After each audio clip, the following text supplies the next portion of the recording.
Hello champions, a very very very good evening to all of you. स्वागत है आपका मेरे इस यूट्यूब चैनल पे। मेरा नाम है विशाली शर्मा और रोज़ की तरह मैं आपके लिए लेकर आई हूँ द हिंदू एडिटोरियल वोकैबुलरी हमारे आज के एडिटोरियल पेज से। आप चाहे किसी भी एग्ज़ाम की तैयारी कर रहे हो, बैंक, एसएससी, रेलवेज़, यूपीएससी या ऐसे किसी भी एग्ज़ाम की जिसमें कि आपको इंग्लिश कंपलसरी है आना, ये सेशन आपके लिए काफ़ी यूज़फुल है। तो ग्रामर की बात रही तो ग्रामर के लिए हमने एक सीरीज़ ऑलरेडी शुरू की है एरर डिटेक्शन की। उसके 3 पार्ट जो हैं वो आ चुके हैं। नेक्स्ट वाला पार्ट भी संडे को आ जाएगा, तो बने रहिए मेरे इस चैनल पे। Thank you. तो चलिए आते हैं आज के फर्स्ट वर्ड पे जो है एक्सयूडेड। एक्सयूडेड का मतलब होता है डिस्प्ले एन इमोशन और क्वालिटी स्ट्रांगली एंड ओपनली, मतलब कोई चीज़ बाहर की ओर निकलना, इमोशंस या फीलिंग्स। एक्स का मतलब होता है मूव आउट, ठीक है। और इसका जो सिनोनिम है उसका हो गया प्रोजेक्टेड और एंटोनिम हो गया कंसील्ड, मतलब छुपा देना। और एग्जाम्पल आ गया the charismatic leader exuded an aura of authority and inspired loyalty in their followers। तो बहुत ही बढ़िया लीडर, उसका जो ऑरा था वो काफ़ी ज़्यादा बढ़िया था, तो वो बहुत स्ट्रॉन्ग थे जिसकी वजह से उसके जो फॉलोअर्स थे वो उसकी ओर और ज़्यादा लॉयल हो गए। तो चलिए आते हैं नेक्स्ट वर्ड पे। नेक्स्ट वर्ड है हमारा थ्रॉटल। थ्रॉटल का मतलब होता है कि आपको जब कोई रोक रहा हो कोई चीज़ करने से, जैसे कि आप सक्सेस हो रहे हो और आपको वो चीज़ करने से कोई रोक रहा है, उसको हम बोलते हैं throttle. To prevent something from succeeding, ठीक है। जैसे कि आपके रिलेटिव्स होते हैं, वो क्या करते हैं, आपको डिमोटिवेट करते हैं, आपको रोकते हैं आगे बढ़ने से। उसी तरह सिनोनिम क्या होता है, हिंडर, इम्पीड। एंटेनियम क्या हो गया, एडवांस, मतलब कोई भी नहीं रोक रहा, आपको मोटिवेट कर रहे हैं। एग्जाम्पल हो गया the reduction in the funds is throttling the development of new programs. तो ये जो फंड्स में कमी आई है वो रोक रही है नए नए प्रोग्राम्स के डेवलपमेंट को।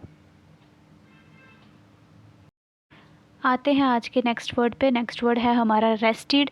रेस्टेड का मतलब होता है कुश्ती करना, मतलब आपको किसी चीज़ को पाने के लिए बड़ी मेहनत करनी पड़ रही है, उसको बोलते हैं हम रेस्टेड। ये जो रेस्टेड वर्ड है ये रेसलिंग से ही रिलेटेड है।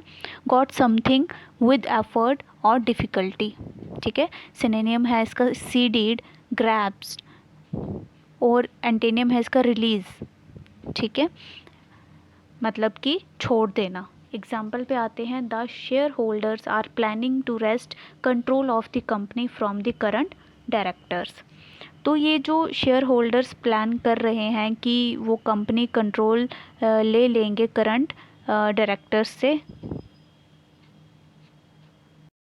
आते हैं आज के नेक्स्ट वर्ड पे। नेक्स्ट वर्ड है हमारा स्क्रैप। स्क्रैप का मतलब होता है किसी चीज़ को कैंसिल कर देना, उसको कहीं उठा के फेंक देना, मतलब वो चीज़ अब यूज़ में नहीं है, उसको हम बोलते हैं स्क्रैप। टू कैंसिल और get rid of something that is no longer practical और यूज़फुल।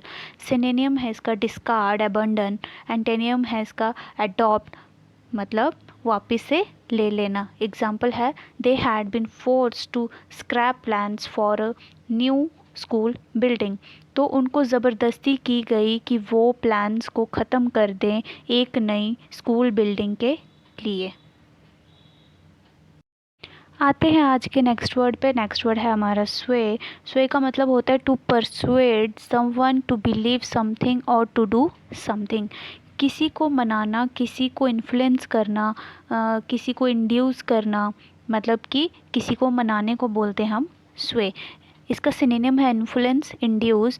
एंटोनिम है डिसवेड और डिस्करेज, मतलब कि बात नहीं मान रहा, मतलब वो आपकी बात जो है वो नहीं मान रहा, आपके फेवर में नहीं है वो चीज़। एग्जाम्पल है इसकी she was not swayed by his good looks और हिज ग्लिब टॉक। तो वो बिल्कुल भी इन्फ्लुएंस नहीं हुई उसके गुड लुक से या फिर उसकी स्मूथ टॉक से। ग्लिब का मतलब होता है स्मूथली या स्मूथ, ठीक है। तो चलिए आते हैं नेक्स्ट वर्ड पे। नेक्स्ट वर्ड है हमारा सीड। सीड का मतलब होता है आप अपनी चीज़ को त्याग त्याग रहे हो और वो चीज़ दूसरों को दे रहे हो, उसको हम बोलते हैं cede. To allow someone else to have और ऑन समथिंग स्पेशली अनविलिंगली और because you are force to do so. ठीक है. और सिनोनिम है इसका यील्ड, एंटेनियम है सीज और टेक, मतलब ले लेना. एग्जाम्पल है the team captain decided to cede the captaincy to a younger player with excellent leadership skills. तो जो टीम का कैप्टन था या जो टीम का कैप्टन है उसने अपनी कैप्टनसी को त्याग दिया और किसी और को दे दिया उसके स्किल की वजह से. ठीक है. आई होप आपको जो ये सेशन है आज का अच्छे से समझ आया होगा. तो बने रहिए मेरे इस सेशन में जो कि रेगुलरली आ रहा है. एरर डिटेक्शन की जो क्लासेस हैं आपकी हर संडे को जो है वो आ ही रही हैं, विद कंसेप्ट के साथ आ रही हैं. तो थैंक यू सो मच. मिलते हैं कल के सेशन में.